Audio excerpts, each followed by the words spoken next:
നമസ്കാരം. UK special ന്യൂസിലേക്ക് സ്വാഗതം. കെയർ സ്റ്റാമർ മന്ത്രിസഭയിലെ മുഴുവൻ അംഗങ്ങളുടേതും ഉൾപ്പെടെ 349 ലേബർ എംപിമാരുടെ പിന്തുണ ഉറപ്പാക്കിയതോടെ നമ്പർ 10 ടൗണിംഗ് സ്ട്രീറ്റിലേക്കുള്ള ആന്റി ബേണത്തിന്റെ യാത്രയിൽ തടസ്സങ്ങളെല്ലാം തന്നെ നീങ്ങി. ഇതോടെ പാർട്ടിക്കുള്ളിൽ മറ്റാർക്കും തന്നെ ബേണമിനെതിരെ നേതൃസ്ഥാനത്തേക്ക് മത്സരിക്കാൻ കഴിയാത്ത അവസ്ഥയാണ്. കഴിഞ്ഞയാഴ്ച 322 പേരായിരുന്നു ബേണമിനെ പിന്തുണച്ചത്.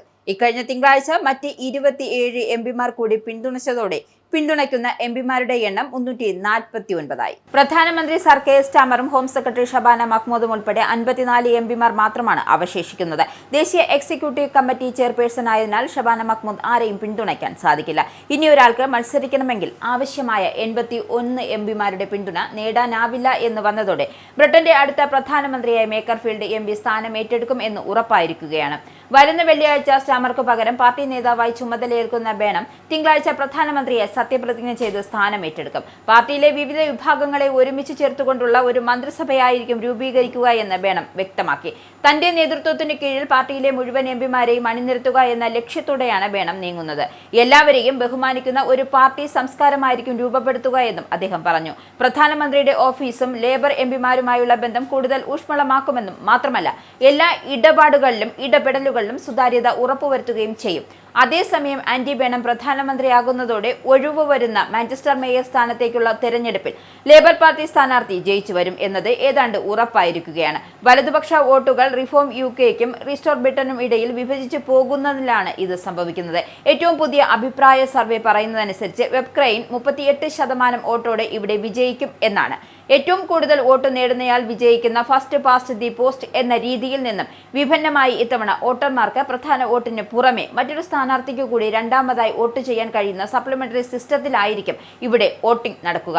രണ്ടാം റൗണ്ടിൽ ഗ്രീൻസിനെയും റിഫോമിനെയും തകർത്ത് ലേബർ പാർട്ടി വിജയം ഉറപ്പാക്കും എന്ന് തന്നെയാണ് രാഷ്ട്രീയ നിരീക്ഷകർ വിലയിരുത്തുന്നത്. ആദ്യ റൗണ്ടിൽ ഒരു സ്ഥാനാർത്ഥിക്കും 50%-ലധികം വോട്ട് ലഭിച്ചില്ലെങ്കിൽ മാത്രമായിരിക്കും സപ്ലിമെന്ററി വോട്ടുകൾ പരിഗണിക്കുക. ഇതിനെയാണ് രണ്ടാം റൗണ്ട് വോട്ടിംഗ് എന്ന് പറയുന്നത്. രണ്ടാം റൗണ്ടിൽ ലേബർ പാർട്ടി ഗ്രീസിനെ 36 എതിരെ 64 പോയിന്റുകൾക്കും റിഫോമിനെ 34 എതിരെ 66 പോയിന്റുകൾക്കും നിലംപരിശാക്കി എന്നാണ് സർവേ ഫലം ചൂണ്ടിക്കാണിക്കുന്നത്. 2 വർഷം മുമ്പ് നടന്ന തെരഞ്ഞെടുപ്പിൽ 5ാം സ്ഥാനത്തെത്തിയ ഗ്രീൻസ് ഇത്തവണ 22% വോട്ടോടെ 2ാം സ്ഥാനത്ത് എത്തുമെന്നും അഭിപ്രായ സർവേ വ്യക്തമാക്കുന്നു. ലേബർ പാർട്ടിയിൽ നിന്നും മേയർ സ്ഥാനം പിടിച്ചെടുക്കാമെന്ന് ആഗ്രഹിക്കുന്ന റിഫോം UK പക്ഷേ 19 പോയിന്റുകളോടെ 3ാം സ്ഥാനത്താണ്. മാത്രമല്ല മാഞ്ചസ്റ്റർ മേയർ തെരഞ്ഞെടുപ്പിനേക്കാൾ പാർട്ടി കൂടുതൽ ശ്രദ്ധ നൽകുക നൈജൽ ഫരാജ് മത്സരിക്കുന്ന കാക്ലൈൻ ഉപതെരഞ്ഞെടുപ്പിലായിരിക്കും. റൂപ്പർട്ട് ലോവിന്റെ തീവ്ര വലതുപക്ഷ പാർട്ടിയായ റിസ്റ്റോർ ബ്രിട്ടൻ കൺസർവേറ്റീവ് പാർട്ടിയെ പിന്തള്ളി 4ാം സ്ഥാനത്തേക്ക് എത്തുമെന്നും സർവേ ഫലം ചൂണ്ടിക്കാട്ടുന്നു. റോച്ച്ഡെയിൽ ഗ്രൂമിംഗ് ഗ്യാങ്ങിൽ പ്രതിയായ ഷബീർ അഹമ്മദിനെ UKയിൽ നിന്നും നാട് കടത്താനുള്ള നീക്കത്തിന്റെ ഭാഗമായി ഹോം സെക്രട്ടറി ഷബാന മഹ്മൂദ് കുടിയേറ്റ ബില്ലിൽ നിർണായക ഭേദഗതികൾ അവതരിപ്പിച്ചു. 1971 കുടിയേറ്റ നിയമത്തിലെ പഴയ വ്യവസ്ഥയാണ് ഇതുവരെയും അഹമ്മദിനെ നാടുകടത്തുന്നതിന് തടസ്സമായിരുന്നത്. 50 വർഷത്തിലേറെയായി UKയിൽ താമസിക്കുന്ന കോമൺവെൽത്ത് പൗരന്മാർക്ക് നാടുകടത്തലിൽ നിന്നും സംരക്ഷണം നൽകുന്ന നിയമത്തിലെ ഈ വ്യവസ്ഥ ഭീകരവാദം, കുട്ടികളുടെ ലൈംഗിക ചൂഷണം, മനുഷ്യക്കടത്ത് തുടങ്ങിയ ഗുരുതര കുറ്റകൃത്യങ്ങൾ ശിക്ഷിക്കപ്പെട്ടവർക്കും ഇനി ബാധകമാകില്ല എന്നാണ് പുതിയ ഭേദഗതി വ്യക്തമാക്കുന്നത്. കുട്ടികൾക്കെതിരായ ബലാത്സംഗം ഉൾപ്പെടെയുള്ള നിരവധി ലൈംഗിക കുറ്റകൃത്യങ്ങളിൽ കുറ്റക്കാരനായി 22 വർഷം തടവ് അനുഭവിച്ച ഷബീർ അഹമ്മദ് അടുത്തിടെയാണ് ജയിൽ മോചിതനായത്. ഇയാളെ നാടുകടത്താൻ സർക്കാർ ശ്രമിക്കുമെങ്കിലും പാകിസ്ഥാൻ ഇയാളെ തിരിച്ചെടുക്കാൻ ഇതുവരെയും തയ്യാറായിട്ടില്ല. പുതിയ ഭേദഗതിയിലൂടെ 1971 നിയമം നൽകുന്ന സംരക്ഷണം ആഭ്യന്തര സെക്രട്ടറിക്ക് പ്രത്യേക സാഹചര്യങ്ങൾ ഒഴിവാക്കാനുള്ള അധികാരം ലഭിക്കും. ദീർഘകാലമായി UKയിൽ താമസിക്കുന്നവരെ സംരക്ഷിക്കാനാണ് ഈ നിയമം രൂപീകരിച്ചത്. എന്നാൽ ഷബീർ അഹമ്മദിന്റെ പോലുള്ള കേസുകളിൽ ഇത് നാടുകടത്തലിന് തടസ്സമാകരുത്. ഷബാന മഹ്മൂദാണ് ഇക്കാര്യം വ്യക്തമാക്കിയത്. ഇയാളെ മൂന്നാമതൊരു രാജ്യത്തേക്ക് നാടുകടത്തുമോ എന്ന ചോദ്യത്തിൽ രാജ്യങ്ങൾ സ്വന്തം പൗരന്മാരെ തിരിച്ചെടുക്കാൻ വിസമ്മതിച്ചാൽ മറ്റു പല സാധ്യതകളും പരിഗണിക്കേണ്ടി വരും എന്നായിരുന്നു പ്രധാനമന്ത്രിയുടെ വക്താവിന്റെ പ്രതികരണം. അതേസമയം യൂറോപ്യൻ മനുഷ്യാവകാശ കൺവെൻഷൻ നിയമങ്ങൾ അനുസരിച്ച് അഹമ്മദ് അപ്പീൽ നൽകുവാനും അതിൽ വിജയിക്കുവാനും സാധ്യതയുണ്ട് എന്ന് shadow home secretary Chris Philp ചൂണ്ടിക്കാട്ടി. അങ്ങനെ വന്നാൽ കുടിയേറ്റ നിയമങ്ങളിൽ മാറ്റങ്ങൾ വരുത്താനുള്ള ശ്രമങ്ങൾ വിഫലമായേക്കുമെന്നും അദ്ദേഹം ചൂണ്ടിക്കാട്ടി. ജലം, ഊർജ്ജ വിതരണം, അടിസ്ഥാന ഫോൺ സിഗ്നലുകൾ എന്നിവ സംരക്ഷിക്കുന്നതിനുള്ള നടപടികൾ പൊതുജനങ്ങൾക്ക് ആരംഭിക്കണമെന്ന് ബ്രിട്ടീഷ് ജനതയോട് ഭരണകൂടത്തിന്റെ ആഹ്വാനം. കടുത്ത കാലാവസ്ഥാ പ്രതിസന്ധികൾ, ദേശീയ പ്രതിസന്ധികൾ, സൈബർ ആക്രമണങ്ങൾ എന്നിവയ്ക്കുള്ള സാധ്യതകൾ മുൻകൂട്ടി കണ്ടുകൊണ്ടാണ് ഈ ആഹ്വാനമെത്തിയത്. കാലാവസ്ഥാ വ്യതിയാനം മൂലം നമ്മൾ അഭിമുഖീകരിക്കുന്ന വെല്ലുവിളികളെ ചെറുതായി കാണാനാകില്ല എന്ന ആഹ്വാനത്തിന് മുഖവുരയുമായി പ്രധാനമന്ത്രിയുടെ ചീഫ് സെക്രട്ടറിയായ ഡെറേൻ ജോൺസ് പറഞ്ഞു. അതിതീവ്ര കാലാവസ്ഥാ സാഹചര്യങ്ങളിൽ അവശ്യ സേവനങ്ങൾ തടസ്സം നേരിട്ടിക്കാമെന്നും അദ്ദേഹം മുന്നറിയിപ്പ് നൽകി.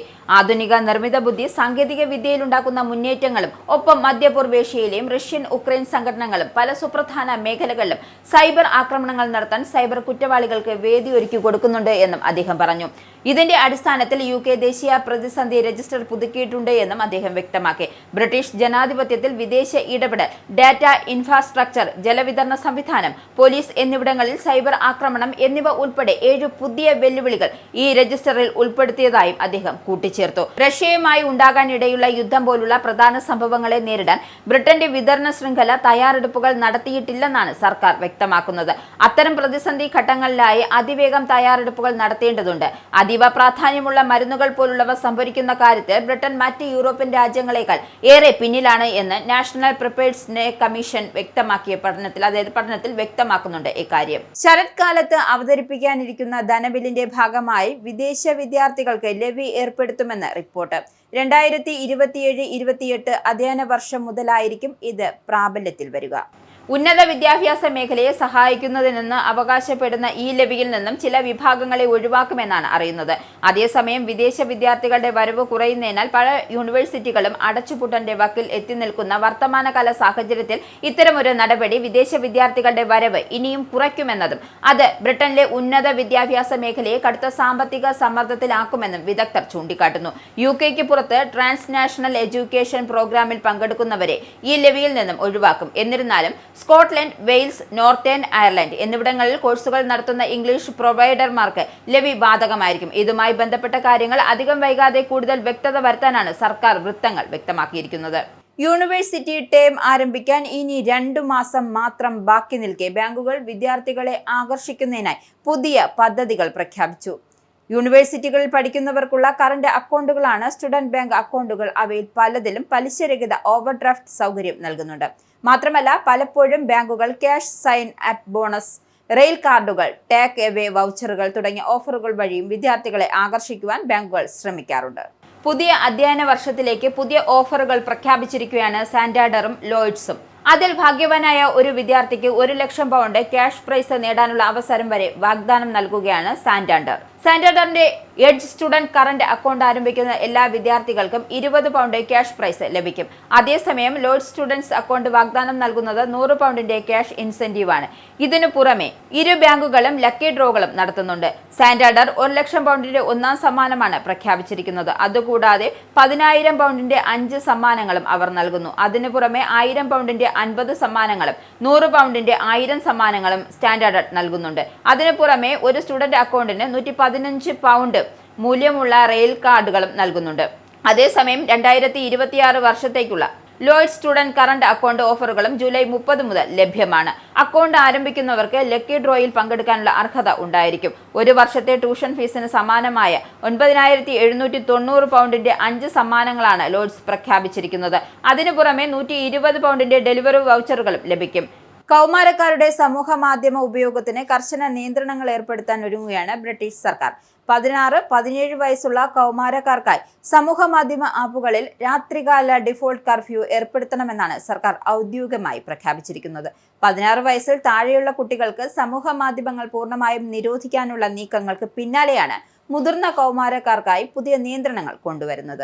പുതിയ നിയമപ്രകാരം അർദ്ധരാത്രി 12 മണി മുതൽ പുലർച്ചെ 6 മണി വരെ 16 മുതൽ 17 വയസ്സ് പ്രായത്തിലുള്ളവർക്ക് സമൂഹ മാധ്യമ ആപ്പുകൾ ഉപയോഗിക്കാൻ സാധിക്കില്ല. ആപ്പുകളുടെ ഡിഫോൾട്ട് സെറ്റിംഗ്സിൽ തന്നെ ഈ മാറ്റം നിലവിൽ വരും. എന്നാൽ ഉപയോക്താക്കൾക്ക് ആവശ്യമെങ്കിൽ സെറ്റിംഗ്സിൽ മാറ്റം വരുത്താൻ സാധിക്കും. കൂടാതെ കുട്ടികളെ കൂടുതൽ സമയം ഫോണിൽ തന്നെ നിലനിർത്താൻ സഹായിക്കുന്ന റീലുകളും വീഡിയോകളും ഒന്നിനു പുറകെ ഒന്നായി പ്ലേ ആകുന്ന ഓട്ടോ പ്ലേ ഫീച്ചറുകളും ഡിഫോൾട്ട് ആകും. 16-ാം വയസ്സിലേക്ക് കടക്കുമ്പോൾ പെട്ടെന്ന് സമൂഹ മാധ്യമത്തിലെ ഉപയോഗത്തിലേക്ക് കുട്ടികൾ വീണു പോകാതിരിക്കുവാനും വൈകിട്ടുള്ള അമിത ഉപയോഗം തടയാനുമാണ് ഈ നീക്കം. യുവാക്കൾക്ക് ആവശ്യമായ ഉറക്കം ഉറപ്പാക്കാനും പഠനത്തിൽ ശ്രദ്ധ കേന്ദ്രീകരിക്കുവാനും കുടുംബത്തോടൊപ്പം സമയം ചെലവഴിക്കാനും നടപടികൾ സഹായിക്കുമെന്നും ടെക്നോളജി മന്ത്രി ലിക്സ് കെൻഡൽ പ്രസ്താവനയിൽ വ്യക്തമാക്കി. ഈ വർഷം അവസാനത്തോടെ നിയമത്തിൽ ആദ്യ കരട് പാർലമെന്റിൽ പരിഗണനയ്ക്ക് വരും. 2027 നിയമം പൂർണ്ണമായും നടപ്പിലാക്കാനാണ് സർക്കാർ ലക്ഷ്യമിടുന്നത്. നിയമലംഘനങ്ങൾ തടയാൻ കർശനമായ പരിശോധനകൾ ഉണ്ടാകുമെന്നും അധികൃതർ അറിയിച്ചു. കുട്ടികൾക്കായി സമൂഹ മാധ്യമങ്ങൾ നിരോധിച്ച ആദ്യ രാജ്യമായ ഓസ്ട്രേലിയ ഉപയോക്താക്കളുടെ പ്രായം തിരിച്ചറിയാനുള്ള സാങ്കേതിക സംവിധാനങ്ങൾ ഒരുക്കുന്നതിൽ കമ്പനികൾ പരാജയപ്പെട്ടത് നിരോധനത്തെ ബാധിച്ചിരുന്നു. സമാനമായ വെല്ലുവിളികൾ ബ്രിട്ടനിലും ഉണ്ടായേക്കാം. അടുത്തിടെ സമൂഹ മാധ്യമങ്ങൾ മാനസികാരോഗ്യത്തെ തകർത്തു എന്ന് കാണിച്ച് അമേരിക്കയിൽ പ്രായപൂർത്തിയാകാത്ത കുട്ടി നൽകിയ കേസിൽ ഗൂഗിളും ടിക്ടോക്കും കോടതിക്ക് പുറത്ത് ഒത്തുതീർപ്പിലെത്തിയിരുന്നു. UK-യിലെ കടുത്ത ഉഷ്ണതരംഗത്തിനിടയിൽ പുൽമേടുകൾക്ക് സമീപം നടത്തിയ വെടിക്കെട്ട് വൻ കാട്ടുതീയായി മാറിയതായി ആരോപണം. ഗ്രേറ്റർ മാഞ്ചസ്റ്ററിലെ ഡോവ്സ്റ്റോൺ റിവറിന് സമീപം പടക്കം പൊട്ടിച്ചതുമായി ബന്ധപ്പെട്ട് 20-കാരിയായ ഷാനി കെയർ സ്ലീഡൻ എന്ന യുവതിയെ പോലീസ് അറസ്റ്റ് ചെയ്തു. ജീവന് ഭീഷണിയാകും വിധം പടക്കം പൊട്ടിച്ചതിനും അപകടകരമായ വാഹനം ഓടിച്ചതിനുമാണ് ഇവർക്കെതിരെ കേസെടുത്തിരിക്കുന്നത്. കഴിഞ്ഞ ശനിയാഴ്ച വൈകുന്നേരമാണ് സംഭവം. കടുത്ത ചൂടിൽ ഉണങ്ങി വരണ്ടു കിടന്ന പുൽമേടുകളിൽ വെടിക്കെട്ട് നടന്നതിന് തൊട്ടു പിന്നാലെയാണ് വലിയ രീതിയിൽ തീ ആളിപ്പടർന്നത്. പടക്കങ്ങളിൽ നിന്നുമുള്ള തീപ്പൊരി തന്നെയാണ് കാട്ടുതീക്ക് കാരണമായതെന്നാണ് പോലീസിന്റെ പ്രാഥമികമായ നിഗമനം. പിടിയിലായ യുവതിയെ കോടതിയിൽ ഹാജരാക്കി നിലവിൽ റിമാൻഡ് ചെയ്തിരിക്കുകയാണ്. അഗ്നിശമന സേനയുടെ കഠിന ശ്രമത്തിനൊടുവിലാണ് നിലവിൽ ഇവിടുത്തെ കാട്ടുതീ പൂർണ്ണമായും നിയന്ത്രണ വിധേയമാക്കിയത്. എങ്കിലും മുൻകരുതലിന്റെ ഭാഗമായി ഫയർഫോഴ്സ് സംഘം ഇപ്പോഴും സ്ഥലത്തുണ്ട്. ഇത് ഉൾപ്പെടെ 3 ഇടങ്ങളിലുണ്ടായ വൻ കാട്ടുതീകളെ തുടർന്ന് ഗ്രേറ്റർ മാഞ്ചസ്റ്റർ നഗരം കടുത്ത പുകയിലും ചാരത്തിലും മുങ്ങിയിരിക്കുന്നു. തിങ്കളാഴ്ച രാത്രിയോടെ മാഞ്ചസ്റ്റർ നഗരത്തിൽ ഓറഞ്ച് നിറത്തിലുള്ള പുകമഞ്ഞും കരിഞ്ഞ മണവും അനുഭവപ്പെട്ടു. ജനങ്ങൾ ജനലുകളും വാതിലുകളും അടച്ച് വീടുകൾ തന്നെ കഴിയണമെന്നാണ് ഫയർഫോഴ്സിന്റെ നിർദ്ദേശം. സസ്യങ്ങൾ ഉണങ്ങി നിൽക്കുന്നതിനാൽ UK ഇപ്പോൾ ഒരു തീ തരംഗത്തിന്റെ പിടിയിലാണ് എന്നും ശാസ്ത്രജ്ഞർ മുന്നറിയിപ്പ് നൽകുന്നു. പാർക്കുകളിലും പുൽമേടുകളിലും ഡിസ്പോസിബിൾ ബാർബിക്യൂളുകൾ ഉപയോഗിക്കരുത് എന്നും തീപിടുത്തത്തിന് കാരണമാകുന്ന ഇത്തരം വിനോദങ്ങൾ പൂർണ്ണമായും ഒഴിവാക്കണമെന്നും അധികൃതർ ആവശ്യപ്പെട്ടു. താപനില 45 ഡിഗ്രി സെൽഷ്യസ് വരെ എത്തിയ ഫ്രാൻസിലെ ഒരു കടൽ തീരത്ത് കഴിഞ്ഞ ദിവസം ഇരച്ചുകയറിയ ഒരു സുനാമി മേഘം ജനങ്ങളെ ഭീതിയിലാഴ്ത്തി. താപനിലയിൽ പെട്ടെന്ന് വ്യതിയാനം സംഭവിക്കുകയും വടക്കു പടിഞ്ഞാറൻ കാറ്റ് അതിശക്തമായി വീശുകയും ചെയ്യുന്ന ഗലേർനെ എന്ന ഈ കാലാവസ്ഥാ പ്രതിഭാസം ഹെൻഡെ തീരത്താണ് ദൃശ്യമായത്. കടൽ തീരത്ത് കാറ്റുകൊള്ളാനെത്തിയ 100 കണക്കിന് വിനോദസഞ്ചാരികൾ സർഫ് ബോർഡുകളും റബ്ബർ റിങ്ങുകളും ടവറുകളും വാരിയെടുത്ത് ഭയന്നോടുന്ന ദൃശ്യങ്ങൾ ഇപ്പോൾ പുറത്തു വന്നു. എൻബാറ്റ എന്ന പ്രാദേശിക ഭാഷയിൽ പറയുന്ന ഇത്തരം പ്രതിഭാസം ഇതിനു മുൻപും ഉണ്ടായിട്ടുണ്ട് എങ്കിലും ഇത്രയും ഭയാനകമായ രീതിയിൽ ഉണ്ടാകുന്നത് ഇത് ആദ്യമായിട്ടെന്നാണ് പ്രദേശവാസികൾ വ്യക്തമാക്കുന്നത്. 38 ഡിഗ്രി സെൽഷ്യസ് ഉണ്ടായിരുന്ന താപനില നിമിഷങ്ങൾക്കകം 11 ഡിഗ്രി സെൽഷ്യസിൽ എത്തിയിരിക്കുന്നു. റെക്കോർഡ് തകർത്ത് 42.9 ഡിഗ്രി സെൽഷ്യസ് രേഖപ്പെടുത്തിയ ബാരിറ്റിസിലും സമാനമായ പ്രതിഭാസമുണ്ടായി. ഇവിടെയും നിമിഷങ്ങൾക്കകമായിരുന്നു അതിശക്തമായി വീശിയടിച്ച പടിഞ്ഞാറൻ കാറ്റ് താപനില 23 ഡിഗ്രി സെൽഷ്യസിൽ എത്തിച്ചത്. അതിനിടയിൽ ഒരാഴ്ച നീണ്ടു നിൽക്കുന്ന മറ്റൊരു ഉഷ്ണതരംഗം ഇറ്റലിയെ ഗ്രസിക്കുന്നു എന്ന മുന്നറിയിപ്പും വരുന്നുണ്ട്. സാർഡനിയയിലെ ഉൾപ്രദേശങ്ങൾ വ്യാഴാഴ്ചയും വെള്ളിയാഴ്ചയും താപനില 45 ഡിഗ്രി സെൽഷ്യസ് വരെ എത്തുമെന്നാണ് പ്രവചനം. അതിനിടെ ഫ്രാൻസിൽ പലയിടങ്ങളിലും കാട്ടുതീ വ്യാപകമാവുകയാണെന്നും തലസ്ഥാനമായ പാരീസിനെ തെക്കൻ പ്രദേശങ്ങളുമായി ബന്ധിപ്പിക്കുന്ന A6-ൽ ഒന്നിലധികം ഇടങ്ങളിൽ തീ പടർന്നതായി റിപ്പോർട്ടുകൾ വരുന്നുണ്ട്. 1000-ഓളം പേരെ സുരക്ഷിത ഇടങ്ങളിലേക്ക് മാറ്റിപ്പാർപ്പിച്ചതായും റിപ്പോർട്ടുകളിൽ നിന്നും വ്യക്തം.